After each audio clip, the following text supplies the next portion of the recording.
বাবা, তোমার বোনের বিয়ের প্রস্তুতি চলছে, কোনো বিষয় কোনো ধরনের যেন খামতি না থাকে। আরে তুমি কোনো টেনশন নিও না, আমি আছি তো, করে নেব।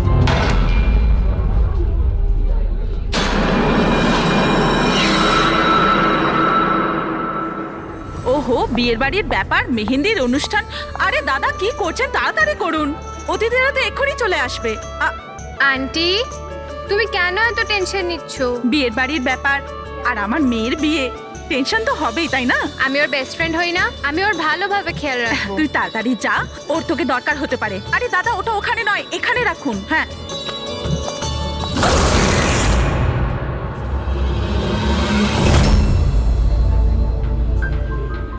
ইরা, কোথায় হারিয়ে গেছিস? হ্যাঁ, চল, অনেক কাজ বাকি।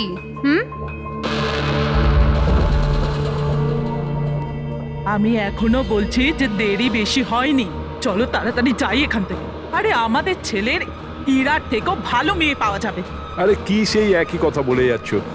তোমার যদি জানা না থাকে জেনে ও বুঝে নাও, আমার ছেলে ইরাকে খুব ভালোবাসে এবং ওকেই বিয়ে করবে ঠিক করেছে। হ্যাঁ হ্যাঁ কার্তিক, এক্ষুনি আসছি আমি। অমৃতা, কি হয়েছে? তোর ভাই ফোন করেছে, কিছু কাজ আছে, এক্ষুনি আসছি। আর শোন, আজ মেহেন্দি তোর, তোর মুখে না একটু স্মাইল রাখ। হুম।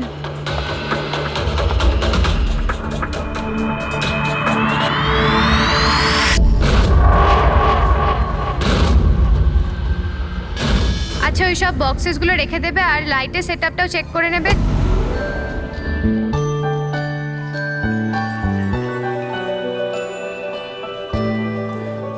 কি ব্যাপার? হ্যাঁ, খুব সুন্দর লাগছে আজকে। এরকম নয় তো যে বর এসে তোমাকেই না চেয়ে বসে। Very funny Lalit.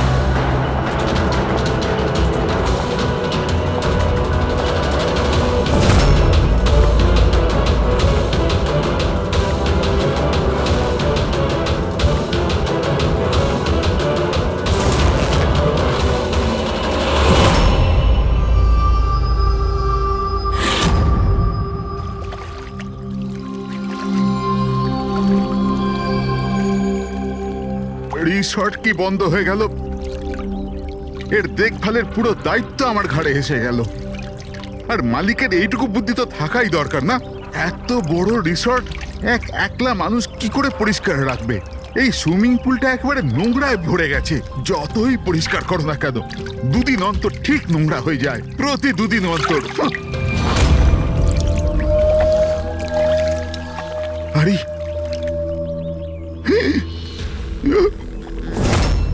আরে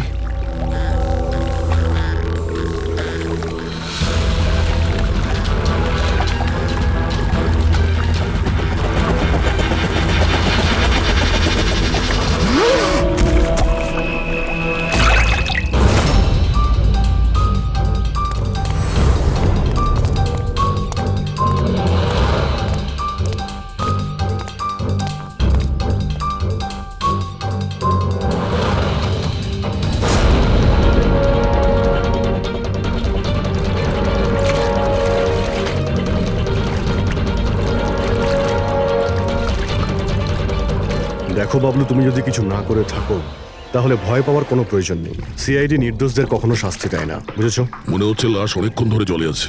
হ্যাঁ দয়া, মনে হচ্ছে 12 ঘন্টার বেশি হবে। কোথাও কোনো আঘাতের চিহ্ন নেই বস, শুধু এখানে এই গলায় এখানে অদ্ভুত কিছু লেগে আছে। গলা টিপে মেরেছে? আপাতত দেখে তাই মনে হচ্ছে। এই রিসর্টের চাবি কি তোমার কাছেই থাকে? না স্যার, মালিকের কাছেও একটা আছে। তুমি গেটটা দেখাও তো। পঙ্কজ, দেখো তো, একটু ভালো করে চেক করো, দেখো কিছু পাওয়া যায় কিনা।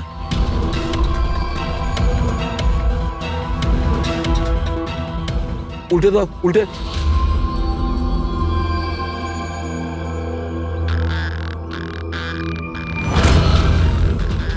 স্যার, এ তো ট্যাক্সির বিল দেখছি। ইনি কাল রাত্রে ডোমেস্টিক এয়ারপোর্ট থেকে ট্যাক্সি ধরেছিলেন। পঙ্কজ, এই লাশটার ফটো তুলে এয়ারপোর্ট সিকিউরিটিকে দেখাও আর এর পরিচয় জানো। তালা তো ভাঙা নেই, তার মানে হলো কেউ চাবি দিয়ে খুলে ভিতরে ঢুকেছে, বা হয়তো অন্য কোনোভাবে। হতে পারে স্যার এই রিসর্টেরই কোনো কোণাতে এই অপরাধটা হয়েছে। বা হতে পারে দয়া ওকে এখানে মেরেই এখানে ফেলে দিয়েছে, বা অন্য জায়গায় মেরে ওর লাশটাকে এখানে ফেলে রেখেছে। পুরবী, এত বড় একটা গেটের উপর দিয়ে লাশকে নিয়ে ঝাঁপ দেওয়া অসম্ভব মনে হচ্ছে। অন্য কোনো রাস্তা দিয়েই ও লাশ নিয়ে ভিতরে এসেছে। কিন্তু স্যার ভেতরে আসবার জন্য অন্য কোনো রাস্তা নেই এটা ছাড়া। আরে তুমি আমাদের কাজটা করতে দাও না, এদিকে এসো।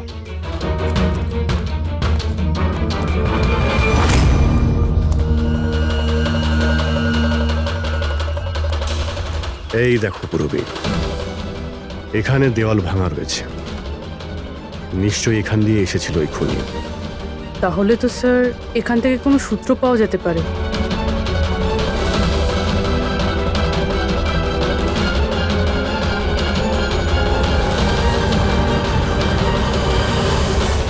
এই হলো প্রমাণ, এই সোনালী সুতো।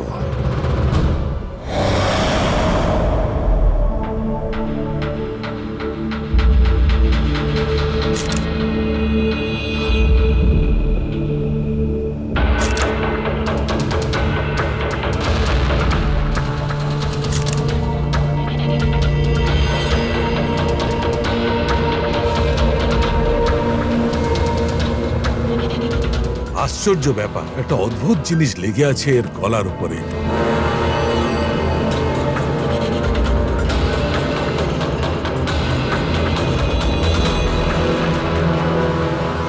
ও, কি হয়েছে স্যার? একটু শুঁকে দেখো এটা। মেহেন্দি? মেহেন্দি সারিকা, এর গলার উপর মেহেন্দির দাগ। সারিকা এর মৃত্যু হয়েছে গলা টেপার কারণে। গলায় আছে মেহেন্দির চিহ্ন, তার মানে যে এর গলাটা টিপে ধরেছিল ওর হাতে মেহেন্দি লাগানো ছিল। আর খুনটা যে করেছে সে হয়তো কোনো মেয়ে, আর ও সেই সময় খুন করেছে যখন ওর হাতের মেহেন্দি ঠিক করে শুকোয়ও নি। রাইট। আজকাল এমনিতেও বিয়ের সিজন চলছে, হয়তো কোনো ফেস্টিভ্যাল, ফাংশন বা বিয়ে বাড়িতে গিয়েছিল। রাইট, এই জন্য অভিজিৎ ওখান থেকে সোনালী সুতো পেয়েছিল। হয়তো কোনো দামি ড্রেসে যেটা পরেও পার্টিতে যাচ্ছিল। তার মানে হচ্ছে এই সোনালী সুতো আর গলায় লেগে থাকে এই মেহেন্দি আমাদের খুনি পর্যন্ত পৌঁছে দেবে।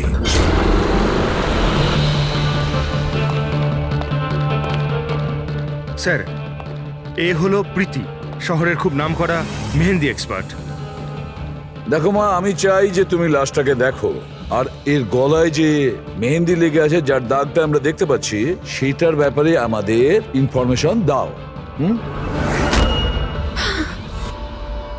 ডোন্ট ওয়ারি, ভয় পাবার কিচ্ছু নেই, আমরা সবাই এখানে আছি।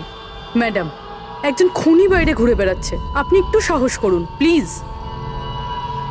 আসুন। আমার মনে হচ্ছে কোনো মেহেন্দি পরা হাত এর গলাটা টিপেছিল। ভালো করে দেখুন একটু। আর কিছু মেহেন্দি ভিকটিমের চুলেও লেগে রয়েছে, মাথার পেছন দিকে। মেহেন্দির টেক্সচার খারাপ হয়ে গেছে, কিন্তু এটা মনে হচ্ছে যে এই মেহেন্দিটা হাত দিয়ে লাগানো হয়েছে। হাত দিয়ে? হ্যাঁ স্যার, বেশিরভাগ লোক আলাদা আলাদা ডিজাইন বানানোর জন্য স্টেন্সারের ব্যবহার করে। এই ডিজাইন স্টেন্সিলে নয়, হাত দিয়ে করা হয়েছে। হ্যাঁ স্যার। আচ্ছা, আপনি প্লিজ 1 মিনিট এদিকে আসবেন।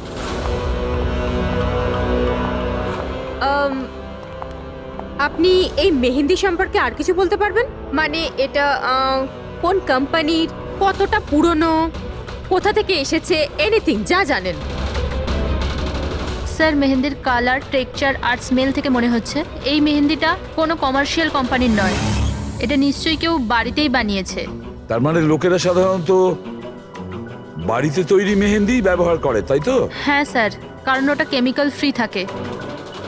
আচ্ছা, এরকম তো শহরে অনেক লোকই আছে যারা বাড়িতে মেহেন্দি বানায়, তাই মেহেন্দির সাহায্যে তাকে ধরতে গেলে অনেকটা সময় লেগে যাবে স্যার। স্যার, হ্যাঁ স্যার ভিক্টিমের ব্যাপারে জানতে পেরেছি। হ্যাঁ, একে? স্যার, ওর নাম দীপেন, দিল্লিতে থাকতো। আর আমি লোকাল পুলিশকে বলে দিয়েছি যে ওর বাড়ির লোককে যেন খবর দিয়ে দেয়। গুড। আচ্ছা প্রীতি, আরো একটু দেখুন যদি আমাদের কিছু বলা যায়।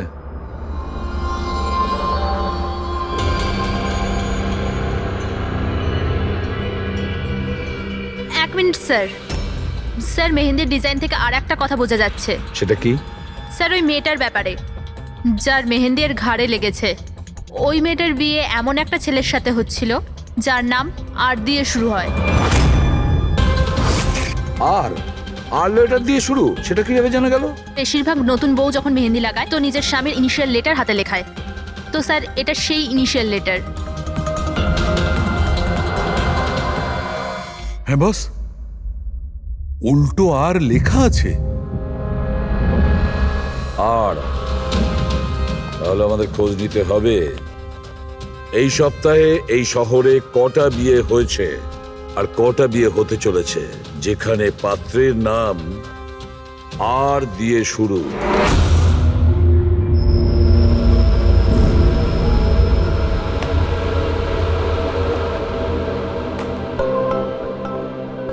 অদ্ভুত স্যার, এই মাসে 120 জনের বিয়ে, একই মাসে এতজনের বিয়ে। হ্যাঁ পঙ্কজ,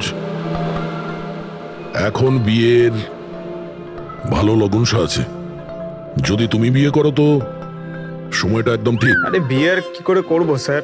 কি হলো, কজন পাত্রের নাম পেলে? হ্যাঁ স্যার, সব মিলিয়ে 12 জন আছে যেখানে পাত্রের নাম আর দিয়ে শুরু হয়। আচ্ছা, হ্যালো, হ্যাঁ হ্যাঁ হ্যাঁ হ্যাঁ স্যার, এর গাড়িটা দেখছি একটা শব্দেই আটকে আছে। হ্যাঁ হ্যাঁ হ্যাঁ হ্যাঁ হ্যাঁ, ওকে ওকে, থ্যাংক ইউ স্যার। হ্যাঁ পঙ্কজ। দিল্লি থেকে অফিসার ফোন করেছিলেন। উনি বলছিলেন যে দীপেনের বাড়িতে গিয়েছিলেন কিন্তু কেউ ছিল না, আর প্রতিবেশীকে জিজ্ঞেস করে জানতে পেরেছেন ওর একটা বোনও আছে। শালিনীর নাম্বার দিয়েছেন উনি? হ্যাঁ স্যার, পাঠিয়েছেন। আর উনি বলছিলেন যে দীপেন মাত্র 4 মাস আগেই ওখানে শিফট হয়েছে। একটা মেয়ের সঙ্গে ব্রেকআপ করে আর অন্য কারোর সঙ্গে বিয়ে করে নেয়। এই জন্য শালিনীর সঙ্গে ওর ঝগড়া হয় আর সেই জন্য এখানে চলে আসে। কি নাম বললে ওই মেয়েটির যে দীপেনকে মনে আঘাত দিয়েছে? ইরা। ইরা? স্যার হতে পারে কালকে রাত্রে দীপেন ইরার বিয়ে পণ্ড করতে এসেছিল এখানে, আর ইরা ওকেই মেরে দিয়েছে। আচ্ছা, এই ওয়েডিং কার্ডসে ইরা নামের কোনো মেয়ের কার্ড আছে?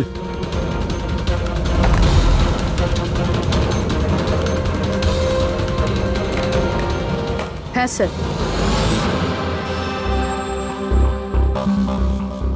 ইরা ওয়েটস রোহিত, এই দেখুন। এই দেখো,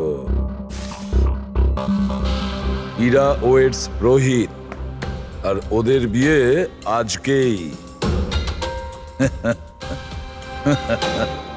একটু ওই বিয়ে বাড়িতে গিয়ে দেখো কনের গায়ে মেহেন্দি কতটা রাঙিয়েছে।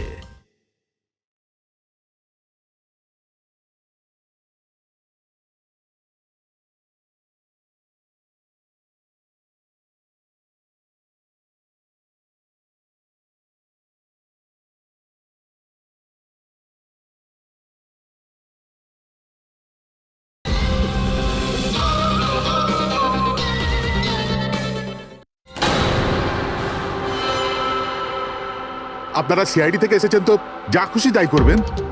আইনের নামে কারুর বিয়ে আটকাবার অধিকার কে দিয়েছে আপনাদের? না না, আমরা এখানে কারো বিয়ে থামাতে আসিনি। আমরা এখানে এসেছি তদন্ত করার জন্য।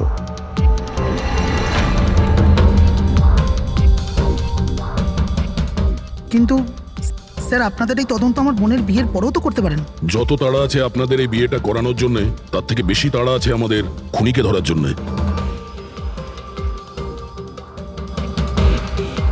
একে চেনেন আপনারা?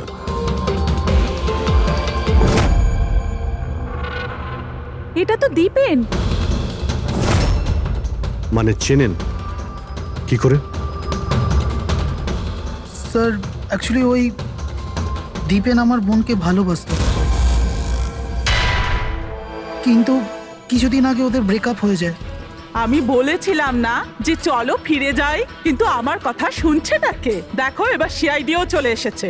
জানি না কি কুক্ষণে এদের সঙ্গে আমরা সম্বন্ধ তৈরি করেছি। দেখুন, দীপেনের ঘাড়ে আমরা কিছু মেহেন্দির চিহ্ন দেখতে পেয়েছি, আর আমাদের সন্দেহ যে সেই চিহ্ন ইরার হাত থেকে এসেছে।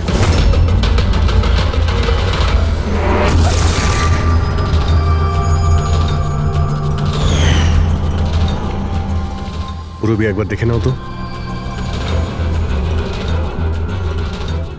হীরা, একবার একটু ওঠো তো। ম্যাডাম কি করছেন আপনি?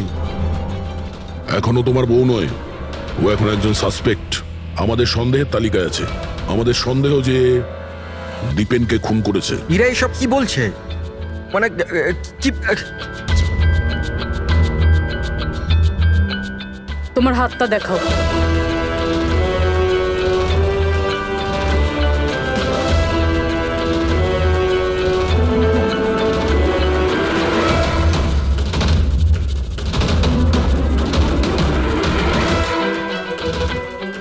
স্যার, এর মেহেন্দি তো একদম ঠিক আছে।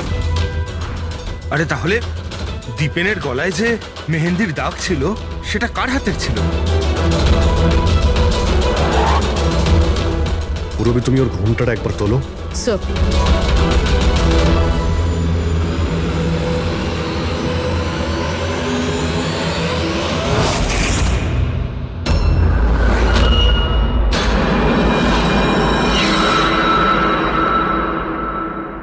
অমৃতা, তুমি এই মণ্ডপে কি করছো? আর আমার মেয়ে ইরা কোথায় বলো? অমৃতা? এ কে? এ আমার মেয়ের বন্ধু হয়। ও, মণ্ডপ থেকে তাহলে কোণে উধাও, আর কোণের জায়গাতে তার বান্ধবী বিয়ে করছে। এসব কি হচ্ছে এখানে? হ্যাঁ, স্যার ওই আসলে কাল রাতে আরে ফ্লার্ট কে করছে রে ভাই? আমি তো তোমার প্রশংসা করছি। আচ্ছা তাই নাকি? প্রশংসা করছো? হ্যাঁ, তুমিও না একদম পাল্টাবে না।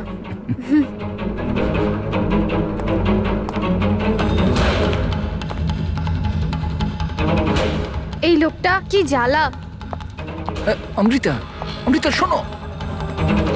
কার্তিক, কি হলো? ওই আমি এক্ষুনি দীপেনকে দেখলাম, ও ইরাকে টেনে নিয়ে যাচ্ছিল। দীপেন? হ্যাঁ। ওর এত সাহস কোথায়? ও ওইদিকে চলো।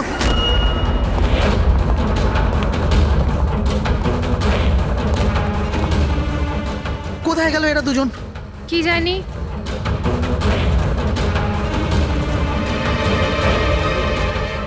এটা তো ইরার ফোন। পাওয়া যায়নি ওকে? না স্যার, ওদের পাইনি। তো দীপেন এখানে এসেছিল আর ইরাকে জোর করে নিয়ে গেছে, কিডন্যাপ করে। স্যার, কিডন্যাপ তো বলা যায় না, কিন্তু কিডন্যাপ বলা যাচ্ছে না মানে? ওই অমৃতা, এটা একটা মার্ডার কেস, আর সিআইডির কাছ থেকে কিছু লুকোনোর চেষ্টা করলেও সেটা খুব খারাপ হবে। অমৃতা, যা জানো সত্যি সত্যি বলো। স্যার, স্যার সত্যি তো এটা যে ইরা এই বিয়েটা করতেই চাইছিল না। ও তো দীপেনকে ভালোবাসতো। ও তো শুধু বাড়ির লোকেদের চাপে পড়েও এই বিয়ের জন্য রাজি হয়েছিল। অমৃতা চুপ করো। আমি তো আগে থেকেই জানতাম এরা হলো 420। আর কি কি রহস্য রয়েছে যা এখনো সামনে আসতে চলেছে? এখানেই বলবেন নাকি সিআইডি ব্যুরোতে গিয়ে চা খেতে ইচ্ছে করছে? হ্যাঁ স্যার, ব্যাপারটা হলো গত কমাস ধরে আমার ব্যবসা ঠিকঠাক চলছে না। আমার প্রচুর লোকসান হয়ে যাচ্ছিল। সুশীল বাবু আমার বিজনেসটাকে স্টেবল করবার জন্য প্রচুর সাহায্য করেছে। তো নিজের মেয়ের বিয়ের ডিল করেছিলেন আপনি, যাতে আপনার ডুবে যাওয়া বিজনেসটা আবার ভালো মতো দাঁড়িয়ে যায়, কি? তাই ইরা উধাও হয়ে যাওয়ার পর অমৃতাকে এই মণ্ডপে বসিয়েছেন, যাতে কোনোভাবেই এই বিয়েটা না আটকায়। বাহ। আর অমৃতা, তুমি এই পুরো ষড়যন্ত্রে এত সহজেই যোগদান করলে? আমি এসব কিছুই জানতাম না। আমাকে তো কার্তিক বলেছিল যতক্ষণ ইরাকে পাওয়া যাচ্ছে না আমি এখানে বসে থাকি। এখনই তো 7 পাক হতো, তারপর বিয়েও করে নিতে আমাকে ঠকিয়ে। না, আমি মণ্ডপ থেকে বেরোতেই যাচ্ছিলাম, আর তখনই সিআইডি এখানে চলে এলো। আর সত্যি সবার সামনে চলে এলো। অর্ধেক সত্যি তো সামনে এসছে, আর বাকি অর্ধেক সত্যি সামনে আসবে যখন এটা জানা যাবে যে দীপেনকে মারার পর ইরা কোথায় চলে গেছে। আমার মেয়ের উপর মিথ্যে অপবাদ দেবেন না স্যার। ও তো দীপেনকে ভালোবাসতো, ও কেন খুন করবে ওকে? যদি আপনার মেয়ে নির্দোষ হয় তাহলে ও বাড়িতে ফিরে আসেনি কেন? দীপেন খুন হওয়ার পর থেকে ও নিখোঁজ হয়ে গেছে কেন?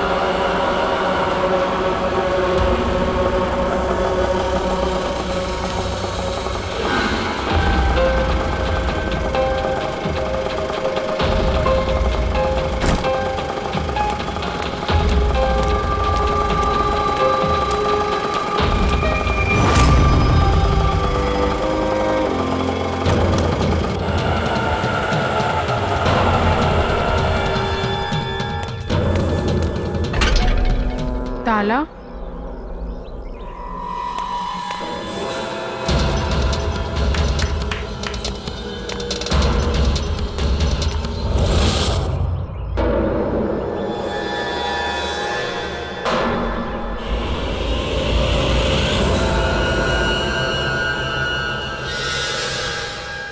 দেখো বস, ইরা নিজের মেহেন্দি পরা হাত দিয়ে দীপেনের গলা নিশ্চয়ই ধরেছিল, কিন্তু দীপেনের মৃত্যু ইরার হাতে হয়নি।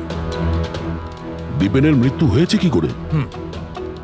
এর গলার ওপর এই যে মেহেন্দির চিহ্ন আছে, যখন পরিষ্কার করলাম তখন দেখলাম আর একটা দাগ আছে।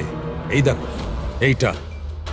আর এই চিহ্নটা হচ্ছে কোনো দড়ির, যার কারণে দীপেনের মৃত্যু হয়েছে। তার মানে দীপেনের মৃত্যু গলায় দড়ি দিয়ে টানার কারণে হয়েছে। কিন্তু যদি ইরা খুন না করে তাহলে ইরা কোথায়?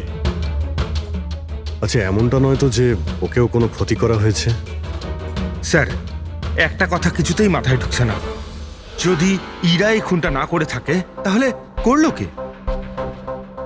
এই খুন হয়তো ইরার বাড়ির লোকেদের মধ্যেই কেউ করেছে। আর তাছাড়া দীপেনের উপস্থিতি ওরা পছন্দ করেনি।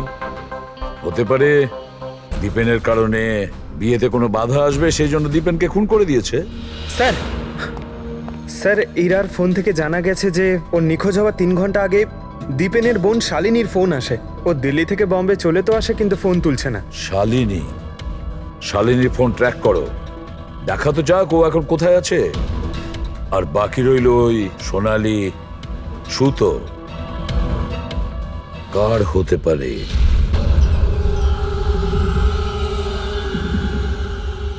আমাকে আপনারা বলবেন এসবের মানেটা কি? আর আপনারা এই মেহেন্দি অনুষ্ঠানের জামা কাপড়গুলো এনেছেন কেন? দেখুন, আমরা কিছু সোনালি সুতো পেয়েছি ক্রাইম সিন থেকে। আর ওই সোনালি রঙের সুতো যার কাপড়ের সঙ্গে ম্যাচ হয়ে যাবে, খুনি সেই। ইরাকে সন্দেহ করছিলেন, কি ওই সন্দেহ দূর হয়ে গেছে? হ্যাঁ, আপাতত তো ধরে নিন যে ওই সন্দেহটা দূর হয়ে গেছে, কারণ দীপেনের মৃত্যু দড়ি দিয়ে শ্বাসরোধ করে হয়েছে, ওই মেহেন্দি লাগানো হাতে নয়। তার মানে আপনাদের এটা মনে হচ্ছে যে খুনি আমাদের মধ্যে থেকে কেউ বোধহয় করেছে? কারেক্ট। এখন শুধু সেটাই দেখতে হবে যে ওই সোনালি রঙের সুতো কার কাপড়ের সঙ্গে ম্যাচ করে। আশ্চর্য, রেশমের ছোট ছোট টুকরো থেকে আপনারা এত বড় একটা সিদ্ধান্ত নেবেন। জানি না ওই টুকরোটা ম্যাচ করবে কিনা। অদ্ভুত কথা তো আপনি বলছেন রাজনবাবু। আপনার হঠাৎ খুব অসুবিধা হচ্ছে? উল্টে আপনার খুশি হওয়ার কথা যে আমরা আপনার মেয়েকে এবারে সন্দেহ করিনি।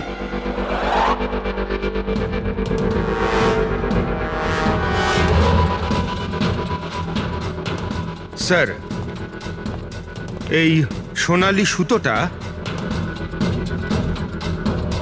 রাজেনের পাঞ্জাবির সাথে ম্যাচ করে। স্যার, এই দেখুন, সুতোটা এইখান থেকে ছিঁড়েছে।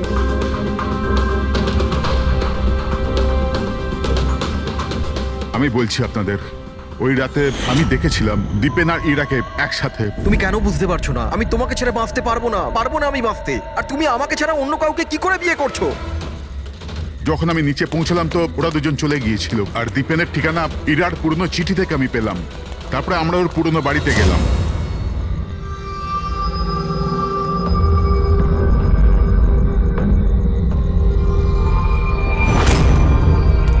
এ কি, দীপেন এইখানে? ইরা, ইরা, ইরা, ইরা, ইরা, ইরা মা।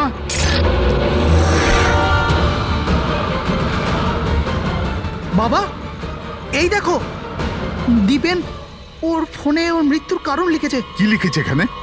ইরা কে ছাড়া না আমার জীবনের কোনো মানে আছে না লক্ষ্য। ইরা আমার যদি না হয় কারোর হবে না। বিদায়। ও যদি আমার না হয় তাহলে কারোরই হবে না। আচ্ছা, এমনটা নয় তো যে দীপেন মারা যাওয়ার আগে ইরাকে কোনো ক্ষতি করে দিয়েছে?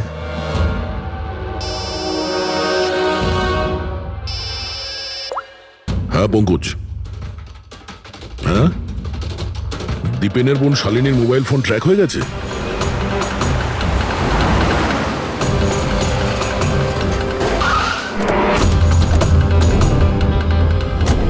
শালিনীর মোবাইল ফোনের নেটওয়ার্ক অনুযায়ী ও তো সকালেই এসে গেছে এখানে। হ্যাঁ, কিন্তু আমাদের ফোন তুলছে না কেন?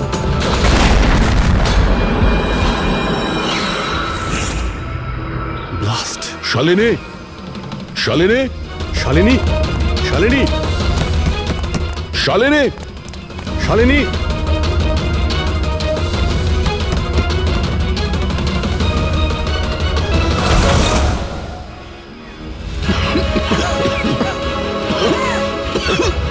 শালিনী, শালিনী,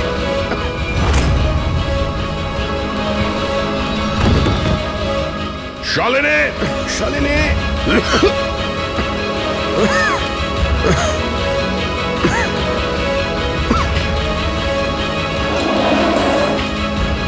অভিজিৎ,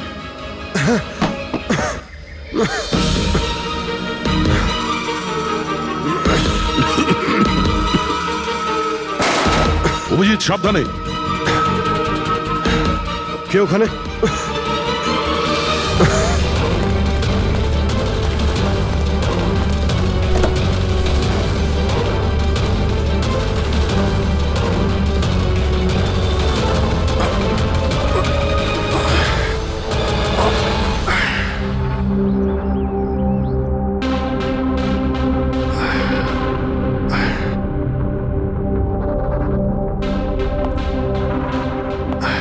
হ্যাঁ অভিজিৎ, দয়া, এবার চোখ ঠিক আছে? হ্যাঁ স্যার, ঠিক আছে। এটা তো ভালো হয়েছে স্যার আমরা ওই বিষাক্ত গ্যাসে বেশিক্ষণ থাকিনি। কিন্তু স্যার, শালিনী আর ইরার অবস্থা খুব একটা ভালো নয়। ডক্টর ওদের দেখছে। কোন বিষাক্ত গ্যাস ছিল ওখানে? স্যার সেটা তো জানি না, কিন্তু আমার মনে হচ্ছে টাইম স্মোক বোম ছিল ওখানে। এই দীপেন স্যার পুরো প্ল্যান করে রেখেছিল। আত্মহত্যার পরে ও ইরাকে ওর রাস্তা থেকে সরাতে চেয়েছিল। হ্যাঁ স্যার, ও তো সুইসাইড নোটে লিখেও ছিল যে ইরা যদি ওর না হয় কারোর হবে না। স্যার, হ্যাঁ ডক্টর, ইরা কেমন আছে? স্যার ও এখন আউট অফ ডেঞ্জার, কিন্তু ওর এখনো জ্ঞান ফেরেনি।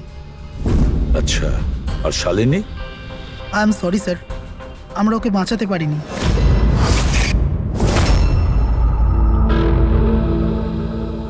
স্যার, স্যার এই দীপেন শুধু নিজের প্রাণ নেয়নি, বরং বরং ওর বোনের মৃত্যুরও কারণ হয়েছে। সেটাই তো। হ্যাঁ শালুকে বলো। আচ্ছা ঠিক আছে, আমরা আসছি। কি হচ্ছে স্যার? শালুকে বলছিল দীপেন আত্মহত্যা করেনি।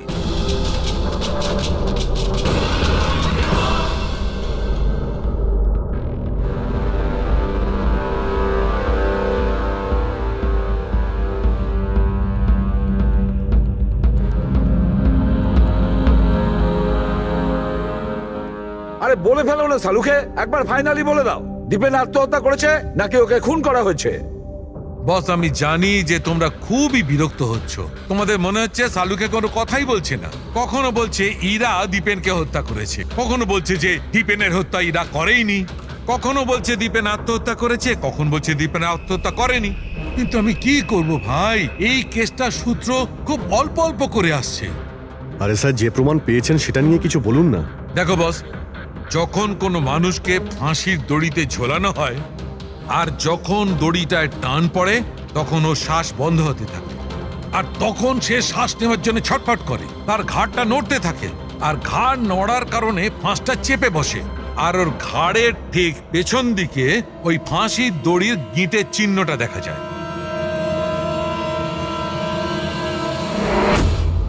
হ্যাঁ স্যার, দাগ তো আছে। আর স্যার এর ঘাটটা এইভাবে হেলে রয়েছে কেন? এটা কিসের জন্য? হ্যাঁ, এর ঘাড়টা হেলে আছে কারণ এ আগেই মারা গেছে।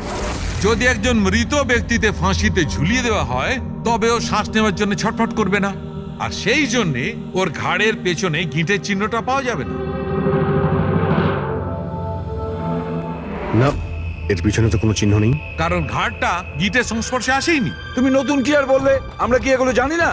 দেখো চালুকে, তুমি শুধু এটা বলো, দীপেনের ঘাড়ের পিছনে ফাঁসির দড়ির গিঁট আছে, হ্যাঁ কিংবা না? দীপেনের ঘাড়ের পেছনে দড়ির গিঁটের চিহ্ন নেই। এসো আমি দেখাচ্ছি। এই দেখো বস, দীপেনের ঘাড়ের ওপর কোনো চিহ্ন নেই। ও, তার মানে খুনি আমাদের ভুল বোঝাচ্ছিল। আগে থেকেই মরে যাওয়া লোককে ঝুলিয়ে দিয়েছে যাতে মনে হয় আমাদের সুইসাইড করেছে। অনেক লম্বা প্ল্যানিং করেছিল। এমন কেউ রয়েছে যে দীপেন আর ইরা দুজনকেই মারতে চেয়েছিল। আর ওই সুইসাইড নোট, সেটাও খুনি লিখেছে। হ্যাঁ স্যার, দীপেনের সুইসাইড নোট দীপেন নিজে লেখেনি। আমি এই মেসেজের অ্যানালাইসিস করিয়েছি একজন লিঙ্গুইস্টিক এক্সপার্টকে দিয়ে। ডক্টর সারিকা, এই লিঙ্গুইস্টিক এক্সপার্ট কি হয়? স্টাইলোমেট্রি নামের একটা শিল্প হয়। যেমন ধরুন, যেমন প্রত্যেক মানুষের আঙ্গুলের ছাপ আলাদা আলাদা হয়, ঠিক তেমনই তার হাতের লেখা স্টাইল, তার ধরন আলাদা আলাদা হয়। প্রত্যেকটা মানুষের লেখার ধরন আলাদা। কেউ অক্ষরগুলোকে একটু ছোট ছোট লেখে, কেউ অক্ষরগুলো বড় বড় লেখে, মাঝখানে অনেকটা ফাঁকা থাকে, কেউ একদম সোজা লাইনে লেখে, কেউ এবড়ো খেবড়ো লেখে। কিছু লোক প্রত্যেকটা অক্ষরের পরে কমা দেয়, যেমন ফ্রেডি দিয়ে থাকে। সবার লেখার ধরন আলাদা আলাদা। এক্সপার্ট এগুলোও বলতে পারেন? শুধু এটুকুই নয়, এক্সপার্ট এটাও বলতে পারে যে টাইপ করেছে সে নারী না পুরুষ। তাহলে সারিকা, ওই সুইসাইড নোট দীপেন লিখেছে কি না? না স্যার, আমি দীপেন আর ইরা দুজনের ফোনসই চেক করেছি, তো আমি একজনের সম্পর্কে জানতে পেরেছি যার লেখার ধরন এক্স্যাক্টলি সুইসাইড নোটের সঙ্গে ম্যাচ করছে। এই যে সেই মেসেজ, এই মেসেজেও সুইসাইড নোটের মতো প্রত্যেকটা সেন্টেন্সের মাঝে 3টে ডট আছে। প্রত্যেকটা সেন্টেন্স শর্ট আর ক্রিস্প, আর প্রত্যেকটা মেসেজ হয় গুড বাই না হলে বিদায় লিখে শেষ করা হয়েছে। যেভাবে ওই সুইসাইড মেসেজে বিদায় লেখা হয়েছিল, এখানে গুড বাই লেখা হয়েছে। আচ্ছা, তার মানে হলো আমরা সেই খুনিকে খুঁজে পেয়েছি।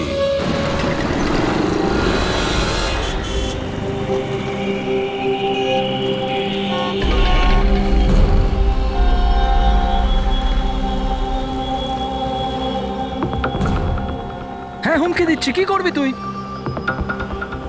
সিআইডির সামনে কাউকে হুমকি দেওয়া ভালো কথা নয়। কিন্তু আমি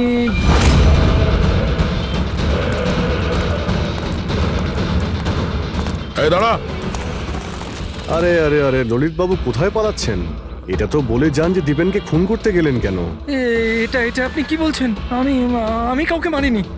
আচ্ছা, সত্যি কথা বলবি নাকি? বলবি নাকি মাথাটা ঠুকে দেবো নিচে? আমি মেরেছি। প্লিজ প্লিজ আমাকে নিচে নামো। চল, এক তো তুই দীপেনকে খুন করেছিস, আর তার উপরে এটা দেখাতে চেয়েছিস যে ও সুইসাইড করেছে। হ্যাঁ, ইনফ্যাক্ট আমি ওর সুইসাইড নোটটা লিখেছিলাম। কিন্তু কি? কিন্তু এগুলো আমি আমার নিজের জন্য করিনি, অন্য কারোর বলাতে করেছিলাম। কার কথায়? ডাক্তারবাবু, আমার মেয়ের জ্ঞান কখন ফিরবে? ভয় পাওয়ার কিছু নেই, খুব তাড়াতাড়ি জ্ঞান ফিরে যাবে।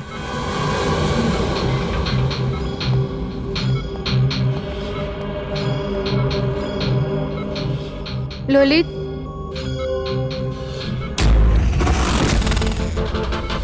তোমার হাতে হাত করা কেন লাগানো আছে? আসামির হাতে হাত করা থাকবে না তো কি থাকবে বলুন তো? অপরাধী? হ্যাঁ, এই অপরাধী নিজের অপরাধ স্বীকার করেছে ললিত। দীপেনকে এই মেরেছে।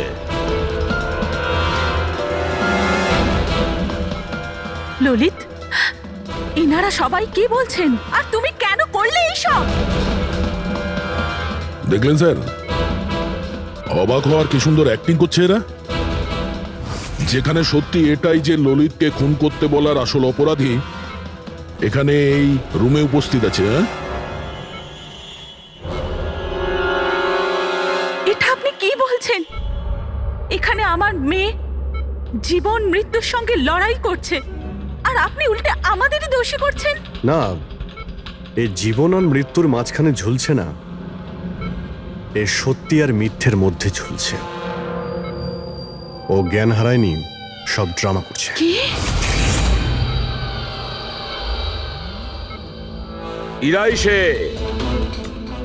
ইরাই ললিতকে বলেছে দীপেনকে মেরে ফেলার জন্য।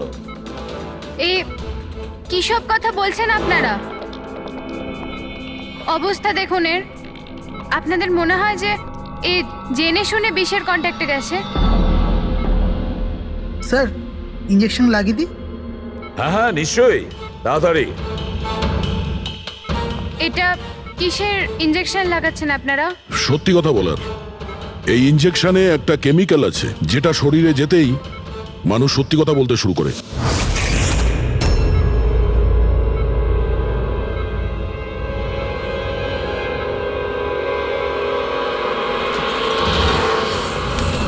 না, শুনুন। ইরা, ইরা, আরে রে, কোথায় যাচ্ছ? দাঁড়াও ইরা, থামো ইরা। এর মানে হলো যে সিআইডিরা ঠিক কথা বলছেন। আর মিথ্যে বলে কোনো লাভ নেই। এই ললিত তোমার মুখোশ খুলে দিয়েছে। এটা কি করলে ললিত? নিজে ফাঁসছিলে, তার সাথে সাথে আমাকেও ফাঁসিয়ে দিলে। এরা এই প্রতিজ্ঞাটাই তো আমরা করেছিলাম ভালোবেসে, যে আমরা একসাথে বাঁচবো আর একসাথে মরবো। কি তোমরা দুজন একে অপরকে ভালোবাসো? এসব কবে? ইরা, তুই তো দীপেনকে ভালোবাসিস। হ্যাঁ, ও চাইতো, কিন্তু হঠাৎ করে ললিতকে ভালোবেসে ফেলে। আর এই সব কিছু করেছে ও নিজের বিয়ে ভাঙার জন্য। কিন্তু ভাগ্যক্রমে ইরার কাছে শালিনীর কল আসে যে দীপেন ইরার বিয়ে আটকাতে এসছে। আর ইরা খুব বড় প্ল্যান করেছিল। দীপেনের কাঁধে বন্দুক রেখে ও গুলি চালাতে চেয়েছিল। আর আমরা ভেবেছিলাম যে প্রথমে আমরা দীপেনকে মেরে দেবো।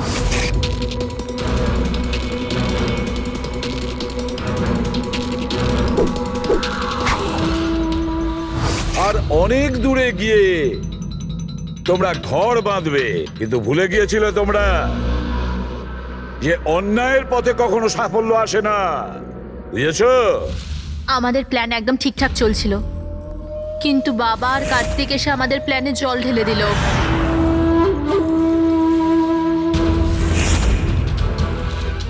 আর তারপর আমাদের একটা নতুন প্ল্যান বানাতে হলো।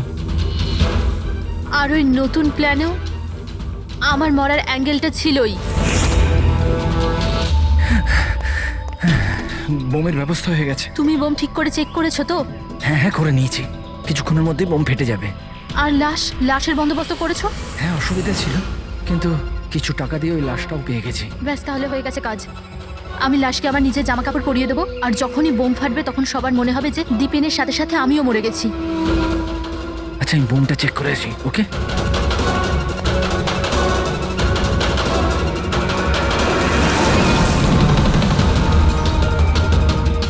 শালিনী,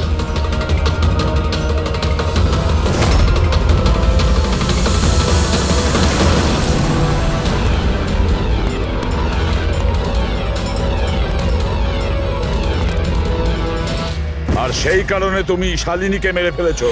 তো আর কি করতাম? সব দেখে নিয়েছিল, কোনো উপায় ছিল না। কিন্তু একটা কথা বোঝা গেল না, যে ওই বিষাক্ত গ্যাস ব্যবহার করেছিলে কেন? বিষাক্ত গ্যাস দিয়ে তো মুখ বদলে যাবে না ওই মর্গের মৃত লাশটার? হ্যাঁ, তাহলে তুমি এটা কি করে ভাবলে যে আমরা ওটাকে তোমার লাশ ভাববো? আমরা বিষাক্ত গ্যাস ব্যবহার করতে চাইনি। আমরা ওই বাড়িটাকে বোম দিয়ে ওড়াতে চেয়েছিলাম, কিন্তু এই ললিত ভুল করে কি বোম নিয়ে এসেছিল যেটা ফাটলোই না, ফুস হয়ে গেল। আর এর আগে আমরা আরেকটা বোমের ব্যবস্থা করতাম, আপনাদের গাড়ি আসার আওয়াজ আমরা শুনতে পেলাম, তখন আমাদের প্ল্যানটা চেঞ্জ করতে হলো। আর ও আমাকে ওখানেই বেঁধে চলে গেল, যাতে সবার মনে হয় যে অপরাধ আমি করিনি, আমার সাথেই হয়েছে। আর তারপর আমি বাড়ির অন্য একটা দিকে গিয়ে লুকিয়ে পড়লাম, যেখানে কোনো গ্যাস ছিল না। আর তারপর আমি ওখান থেকে প্রাণ বাঁচিয়ে পালালাম। আমরা এটা চাইছিলাম যে আপনাদের যাতে মনে হয় এই সমস্ত কাজকর্ম দীপেন করেছে। ও নিজে তো আত্মহত্যা করে নিল, কিন্তু ইরাকে মারতে অসফল হয়েছিল। নিজেদের জীবনটাকে সুন্দর করবার জন্যে একটা নয়, দুটো নয়, তিনটে প্ল্যান করেছিলে তোমরা, আর দুটো নিরীহ লোকের প্রাণও নিয়েছো তোমরা। এবার জেলের গড়াদের পেছনে পৌঁছতে পৌঁছতে প্ল্যান তৈরি করো ফাঁসি থেকে নিষ্কৃতি পাওয়ার জন্য।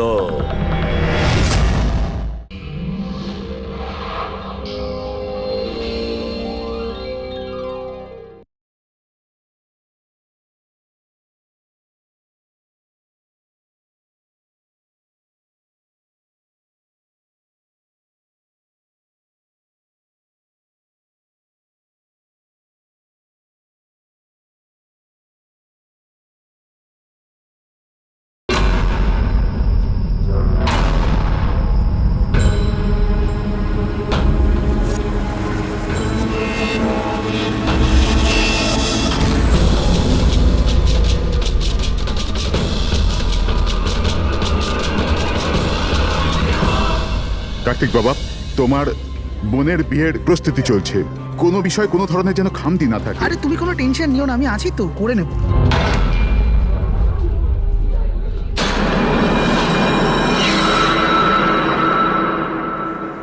ওহো, বিয়ের বাড়ির ব্যাপার, মেহেন্দির অনুষ্ঠান।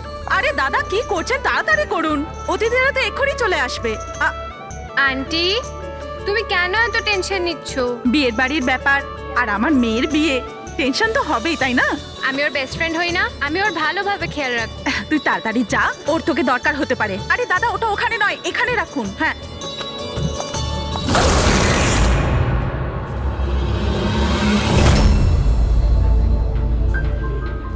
ইরা,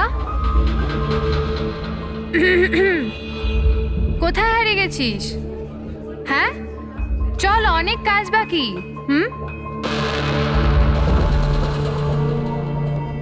আমি এখনো বলছি যে দেরি বেশি হয়নি, চলো তাড়াতাড়ি যাই এখান থেকে। আরে আমাদের ছেলের ইরার থেকেও ভালো মেয়ে পাওয়া যাবে। আরে কি সেই একই কথা বলে যাচ্ছ? তোমার যদি জানা না থাকে জেনে ও বুঝে নাও, আমার ছেলে ইরাকে খুব ভালোবাসে এবং ওকেই বিয়ে করবে ঠিক করেছে। হ্যাঁ হ্যাঁ কার্তিক, এক্ষুনি আসছি আমি। অমৃতা, কি হয়েছে? তোর ভাই ফোন করেছে, কিছু কাজ আছে, এক্ষুনি আসছি। আর শোন, আজ মেহেন্দি তোর মুখে না একটু স্মাইল রাখ। হুম।